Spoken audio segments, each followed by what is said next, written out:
안녕하세요. 이런저런 세상 이야기를 수필산문으로 들려주는 알찬 튜브 문장수입니다. 기독교인이면 꼭 가보고 싶은 예수 그리스도의 고향이자 태어나 성장하고 복음을 선포하신 성지 나자렛까지 안승태 요셉 신부님과 여러분을 모시겠습니다. 좋아요와 구독 부탁드립니다. 감사합니다. 약속의 땅 이스라엘은 성서의 복음 말씀이 선포되고 이루어진 곳이다.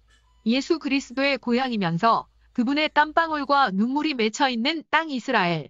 예수님께서 태어나 성장하고 하느님 나라의 복음을 선포하다 돌아가시고 부활하신 거룩한 성지이다. 설레이는 마음에서 예수 그리스도의 지상 삶을 가장 생생하게 체험할 수 있는 나자렛으로 향한다.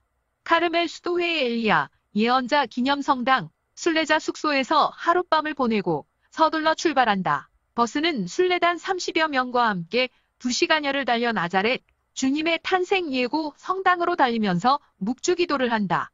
나자렛은 예루살렘에서 137km, 갈릴레아의 티베리아에서 29km, 하이파에서 41km 떨어진 곳이다. 지형적으로 사방이 야산으로 둘러싸인 지대가 높은 분지 형태의 골짜기이다. 예수님 시대 예루살렘이 나라의 중심이었다면 갈릴레아는 변방이었다. 나자렛은 어둠과 침묵, 망각과 소외의 땅, 가난과 고단한 삶의 장소였다. 다른 도시나 마을과는 교류가 거의 없었던 인구 400명 정도에 불과한 별로 관심을 받지 못한 산골에 작고 한적한 곳이었다 한다. 나자렛이란 이름은 히브리어로 지키다, 수호한다는 뜻에서 유래되었으며 그리스어와 라틴어식 발음을 따른 것이다. 말씀이 사람이 되신 역사의 현장 나자렛에는 가브리엘 천사가 마리아에게 주님 탄생을 알렸던 주님 탄생 예고 성당과 유년 시절 예수께서 마리아와 요셉과 함께 사셨던 집터에 세워진 성가정 성당인 성요셉 성당, 공생활 중 예수께서 희년을 선포하신 시나고그가 남아있다. 마태복음서에 그는 나자렛 사람이라고 불릴 것이다라 했다. 유대인들은 예수님을 가리켜 나자렛 사람이라고 지칭하였다. 예수님께서 공생활 전까지 오랫동안 그곳에서 사셨기 때문이다. 헤로데 대왕 시절 나자렛에는 요셉과 약혼한 처녀 마리아가 살고 있었다. 성모 영보동굴은 헤로데 시대의 가정집으로 마리아께서 이곳에서 아기 예수님과 함께 성가정을 이루며 살았던 곳이다. 마테오 복음에서는 고향인 나자렛 회당에서 예수님의 가르침을 들은 유대인들이 저 사람은 목수의 아들이 아닌가? 하고 놀라워하는 장면을 들려준다. 또한 마르코 복음에서는 예수님을 가리켜 저 사람은 목수라고 부르고 있다. 이처럼 예수님께서는 공생활을 시작하기 전까지 나자렛에 살면서 요셉으로부터 목수의 일을 배웠을 것이다. 공생활을 시작한 후 예수님은 갈릴레아의 여러 회당에서 많은 사람으로부터 환영을 받았지만 고향인 나자렛에서만은 환영을 받지 못하고 추방까지 당했었다. 나자렛의 성 요셉 성당과 100m 정도 떨어진 곳에 있는 주님 탄생 예고 대성당은 마리아의 집터인 성모 영보 동굴 위에 지어졌다. 고고학적 발견에 의하면 이곳에 3세기경부터 마리아에게 봉헌된 경당이 있었고 회당 건물의 일부도 발견되었다 한다. 기둥에는 히라버로 마리아 찬미 받으소서라고 새겨진 돌기둥을 발견함으로써 마리아에게 봉헌된 경당이었음을 확신하게 된 것이었다. 이는 로마 시대 소수의 유대계 그리스도인들이 겨우 연명하면서도 5세기 초엽에 비로소 기념 성전을 지었는데 그것이 바로 주님 탄생 예고 대성당이었다. 12세기 예루살렘 성지를 이슬람에서 되찾고자 했던 십자군은 요셉 성인을 공경하고자 나자렛에 성당을 세웠다. 그 후 1125년에 나자렛은 십자군이 패하면서 1263년에 주님 탄생 예고 성당과 모든 그리스도인의 건물이 완전히 파괴되었다. 이후 400여 년이 지난 후에야 그리스도인들이 다시 나자렛으로 들어올 수 있었다. 1730년에 프란치스코 수도회가 조그마한 성전을 다시 지었다. 1754년 작은 형제회에서 이곳을 취득하여 1914년 벤델린 힌턱 회제에르가 고대 성당 유적지의 현재의 성당을 지었다. 그 후 1954년부터 1965년까지 작은 형제회의 고고학자인 벨라르미노 바가티 신부가 11년 동안 발굴 작업을 하였다.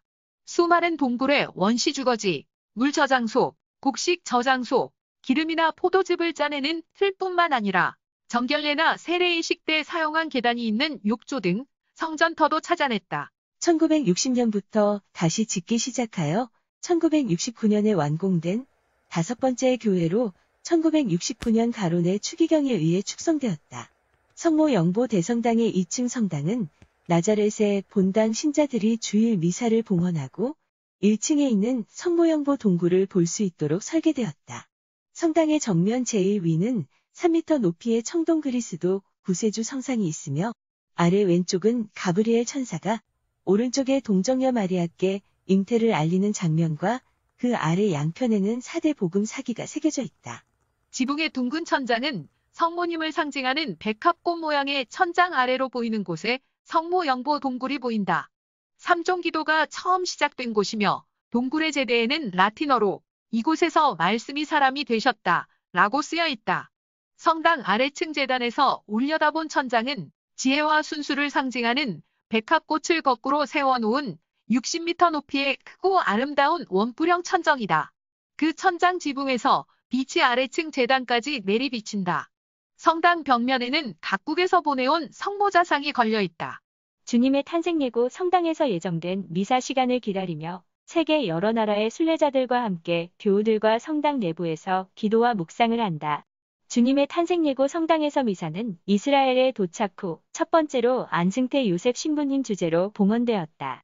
특별히 이곳에서 충만한 은총의 시간이었다. 루카 복음서 봉독은 새삼 주님 탄생 예고의 의미를 되새기게 한다.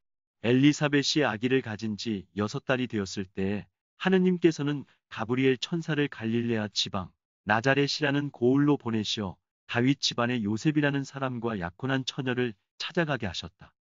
그 처녀의 이름은 마리아였다. 천사가 마리아의 집으로 들어가 말하였다. 은총이 가득하니여 기뻐하여라. 주님께서 너와 함께 계시다.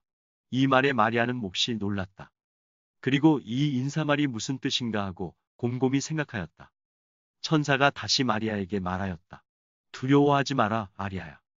너는 하느님의 총애를 받았다. 보라, 이제 내가 잉태하여 아들을 낳을 터이니 그 이름을 예수라 하여라. 그분께서는 큰 인물이 되시고 지극히 높으신 분의 아드님이라 불리실 것이다. 마리아가 말하였다. 보십시오, 저는 주님의 종입니다. 말씀하신 대로 저에게 이루어지기를 바랍니다. 그러자 천사는 마리아에게서 떠나갔다. 영성체 후의 요셉 신부님은 하느님 저희를 성찬의 상에 앉게 하셨으니 저희 안에 참된 믿음을 키워주시어 동정녀에게서 사람이 되신 참 하느님을 알아뵙게 하시고 그분 부활의 힘으로 영원한 기쁨을 얻게 하소서. 우리 주 예수 그리스도를 통하여 비나이다. 아멘. 축성과 강복 기도로 미사를 마무리하였다. 주님 탄생 예고 성당에서 북쪽으로 100m가량 떨어진 곳에 성가정성당 또는 성요셉 성당이라 불리는 기념성당이 자리하고 있다. 주님 탄생 예고 성당과 성가정성당은 같은 울타리 안에 있으므로 건물만 다를 뿐 마당과 정원은 공유하고 있는 셈이다. 마리아의 집이 있던 곳 바로 위에는 요셉의 작업실이 있었으며 집에서 약 80m 떨어진 곳에는 회당이 있었다. 반대편으로 약 50m 떨어진 곳에는 동네 사람들이 함께 물을 길어 먹는 우물이 있었다. 2km 남쪽에는 절벽산이 있다. 성요셉 성당으로 가는 중에 쉼터 같은 공간에 성요셉 성인의 성상이 자리하고 있어서 순례객들은 여기에서 묵상하며 두 무릎에 손을 얹고 기도를 하게 된다. 많은 순례객의 방문이 이어져서인지 두 무릎이 반들반들 윤이 난다. 성지를 떠나면서 다시 한번 요셉 성인의 성상을 어루만지며 2000년 전으로 시간여행이라도 하듯 잠시 묵상의 기도를 드리는 이들이 많다. 성 요셉 성당은 화려하지 않다.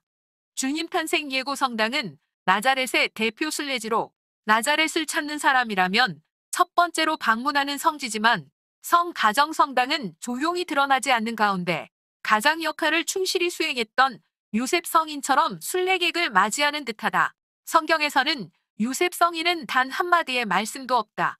보통 말하기를 아이는 부모의 등을 보고 배우며 자란다라고 하는데 예수님께서 성장하면서 부모인 요셉과 성모님으로부터 말로 가르침을 받은 것이 아닌 삶으로 교육을 받았으리라 짐작해야 한다. 계단을 내려와 성당 안으로 들어가니 정면에 성가정 성화를 중심으로 아주 소박한 제대와 깨끗한 실내가 눈에 들어온다. 성가족 성당 지하에는 세 곳에 성 요셉 경당이 있으며 경당에는 요셉 성인의 삶을 표현한 스테인드 글라스가 있다. 좌측은 마리아를 아내로 맞아들이는 요셉의 모습, 중앙에는 요셉의 꿈에 천사가 나타나 요셉에게 이집트로 피신할 것을 일러주는 모습, 우측은 요셉의 임종을 지켜보는 성모님과 예수님, 성모님과 예수님의 손을 잡고 운명하는 성요셉의 모습을 보여준다. 3월 19일이 요셉 성인의 축일로 자리 잡은 것은 12세기 무렵이다. 요셉 성인에 대한 공경이 비교적 늦게 시작된 것은 그의 역할이 성모 마리아만큼 명확하지 않아 시간이 필요했기 때문이라 한다. 이후 요셉 성인에 대한 공경과 축제는 주로 작은 형제회인 프란치스코회를 통해 유지되고 전파되었다. 비잔틴 시대에 세르터 성모 영보 대성당 밖의 회랑에는 세계 각국에서 성모님께 봉헌한 모자이크, 세라믹과 나무로 제작한 성화상들이 있다. 나자렛의 길은 아직 옛길이 그대로인 듯하다. 골목길은 이곳에 사는 여러 민족만큼 다양하게 기념품이나 물건을 파는 상가들이 길양 쪽으로 즐비하다. 지금은 작은 지역에 인구가 밀집되어서 길에는 항상 자동차로 붐비며 도심지에는 교통 혼잡이 심한 편이다. 요르단강 서안지구에 있는 나자렛은 2018년 기준 인구 약 7만 7천 명의 도시로 이스라엘 북부구에서 가장 규모가 큰 도시이다. 그 때문인지 이스라엘의 도시 중에서 유독 크리스천의 비중이 약 30%로 높은 편이라 한다. 성경에 기록된 장소마다 말씀과 성전이 있고 신앙 선조들의 유적이 있고 이들은 실제로 있었던 고고학적 유물로서 살아있는 하느님의 증거가 되고 있다. 대성전과 성 요셉 성당 사이에 많은 주거지의 흔적들이 발굴되었으며 지금은 대성전과 수도원 정원 사이에 있는 박물관 주위에서 몇 개의 동굴과 주거지의 형체들을 볼 수 있다. 약속의 땅 이스라엘은 성서의 땅, 복음 말씀이 선포되고 이루어진 곳이고 예수님의 순환의 흔적이 그대로 남아있는 현장에서 나의 신앙을 되새겨 볼 수 있는 곳에서 이제 주님을 만났으니 엠마오의 제자들처럼 삶도 바뀌어야 할 일이다. 끝까지 경청해 주셔서 감사합니다.